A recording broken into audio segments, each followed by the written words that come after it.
દહેરાદૂનમાં યોજાયેલી 38મી રાષ્ટ્રીય ખેલ સ્પર્ધામાં ગુજરાતની દીકરીએ ઇતિહાસ રચ્યો છે। નર્મદા જિલ્લાના રાજપીપળા તાલુકાના રિક્ષા ચાલકની પુત્રી પ્રીતિ મહેશ વસાવાએ જિમ્નાસ્ટિક્સની ટેમ્પ્રોલિન ઇવેન્ટમાં બ્રોન્ઝ મેડલ મેળવી નર્મદા જિલ્લા અને ગુજરાતનું નામ રોશન કર્યું છે। 18 વર્ષીય પ્રીતિ ગુજરાત વ્યાયામ પ્રચારક મંડળ સંચાલિત પુરાણી વ્યાયામ શાળામાં કોચ ગૌરીશંકર દવે અને તેજસ દિલીપચંદ્ર પટેલ પાસેથી તાલીમ મેળવી રહી છે। 28 જાન્યુઆરીથી 14 ફેબ્રુઆરી 2025 દરમિયાન યોજાયેલી આ સ્પર્ધામાં દેશભરના 35 રમતોના ખેલાડીઓએ ભાગ લીધો હતો, જેમાં ગુજરાતના 30થી વધુ ખેલાડીઓ સામેલ હતા, જેમાં આદિવાસી સમાજની આ દીકરીએ પ્રથમ ક્વોલિફાઇંગ રાઉન્ડમાં 7મો ક્રમ મેળવ્યો હતો અને ફાઇનલમાં 8 ખેલાડીઓ વચ્ચે શાનદાર પ્રદર્શન કરી બ્રોન્ઝ મેડલ જીત્યો। ઉલ્લેખનીય છે કે પ્રીતિએ સુરત ખાતે યોજાયેલી સિનિયર નેશનલ જિમ્નાસ્ટિક ચેમ્પિયનશિપમાં 7મો ક્રમ મેળવી દહેરાદૂન સ્પર્ધા માટે ક્વોલિફાય થઈ હતી। આ સિદ્ધિ માટે પ્રીતિએ સાબિત કર્યું છે કે પ્રતિભા અને મહેનત થકી કોઈ પણ મુકામ હાંસલ કરી શકાય છે। ત્યારે પ્રીતિ વસાવા રાષ્ટ્રીય કક્ષાએ બ્રોન્ઝ મેડલ મેળવીને રાજપીપળા પરત આવતા ઘરે તેના માતા પિતાએ આરતી ઉતારી ફૂલોથી સ્વાગત કર્યું હતું।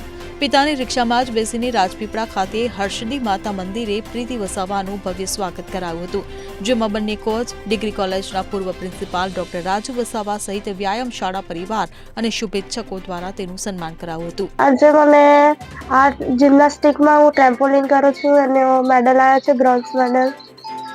ઉત્તરાખંડ દહેરાદૂનમાં મારી કોમ્પિટિશન હતી નેશનલ ગેમ્સ, એમાં મેં મારું ડિસ્ક્વોલિફાઈડ 7મા નંબર પર થયેલું અને બીજા દિવસ ફાઇનલ હતું, તેમાં મેં 3જા ક્રમે આવી હતી અને હું બીજા ધોરણમાં હતી ત્યારથી જિમ્નાસ્ટિક કરું છું અને મારું જિમ્નાસ્ટિક કરવાનું પાછળ મારા સર અને મારા મામા ને બધાનું પ્રોત્સાહન છે।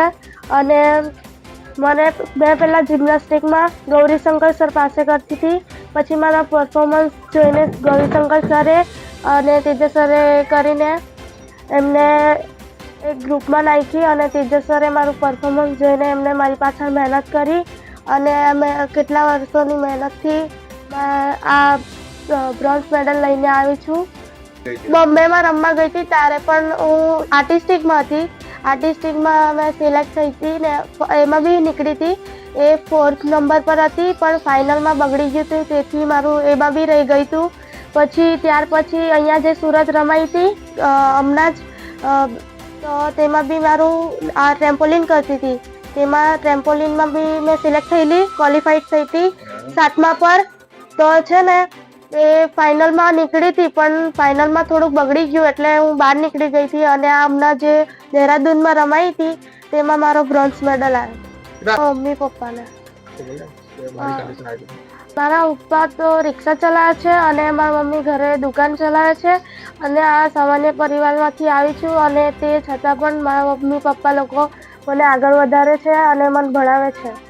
હવે આગળ ગોલ્ડ હજી આની પછી પાછી એક થવાની છે નેશનલ ગેમ્સ, તેમાં મારે ગોલ્ડ મેડલ લાવવાનો છે અને ઇન્ડિયા માટે લાવવાનો છે ગોલ્ડ મેડલ, ઇન્ડિયા માટે રમવાનું છે। મારું નામ વસાવા પ્રીતિ છે। મેં નાનપણમાંથી એને ઉછેરી છે, બહુ મહેનત કરાવી છે। એના મામા હતા અને એક સતીશભાઈ કરીને હતા, એના કોચ હતા, એમને કીધું હતું કે તમારી દીકરીને જિમ્નાસ્ટિક મોકલજો તો એના માટે બહુ સારું રહેશે। તો અમે કીધું સારું મોકલીશું, તો અમે મોકલી, પછી એમને પ્રેક્ટિસ કરાવી સરસ રીતે, ધ્યાન પણ આપ્યું એમને, પછી બહુ મહેનત કરાવી। અમે પણ એના માટે બહુ મહેનત કરી છે કે અમારી છોકરી જિમ્નાસ્ટિક જાય, આગળ વધે અને હજુ પણ મહેનત કરાવીએ છીએ। અમને બહુ ખુશી છે, બધા બહુ માન સન્માન આપે છે એને અને હજુ આગળ વધારવાની મહેનત કરીએ છીએ। હજુ આખા ઇન્ડિયામાં 1લો નંબર લાવવાનો છે એને। નામ ભાવના છે। હું કોચ તરીકે ખૂબ ગૌરવ અનુભવું છું કે આજે અમારા સંસ્થાને જે એસ જયશંકર સરે ઇક્વિપમેન્ટ્સ માટે અને હોલ માટે જે ગ્રાન્ટ એમની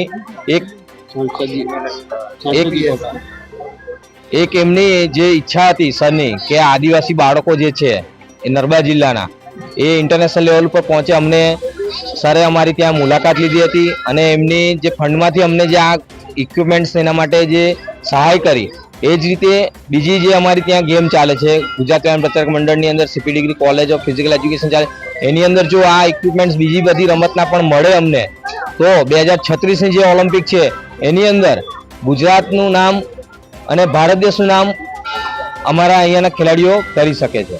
પ્રીતિ વસાવા માટે શું કહેશો એનું ભવિષ્ય?